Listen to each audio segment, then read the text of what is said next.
Tuyo, itlog, kamatis, at malunggay lang ay sapat na para makakain ng buong pamilyang tight ang budget. Tipid sa bulsa pero di tinipid sa lasa at sustansya. Dito nga po ay pine-prepare ko lang yung mga ingredients na gagamitin natin. Tulad ng paghihimay ng malunggay, paghihiwa ng kamatis at sibuyas, at pagbibit ng 2 itlog. Pag okay na yan, ay magpiprito lang muna ako ng tuyong isda dito sa ating kawali.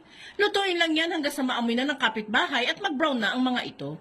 Pag nag-brown na nga yan, ay pwede na yang hanguin. Dito naman sa mas malaking kawali, ay magpapainit lang muna ako ng mantika dahil dyan natin igigisa ang sibuyas at kamatis. Igigisa-gisa at dudurog-durugin natin ang kamatis dito, then saka maglalagay ng pampalasa tulad ng patis, seasonings at paminta. Halu-haluin pa natin yan, then saka ako maglalagay ng 2 cups ng tubig.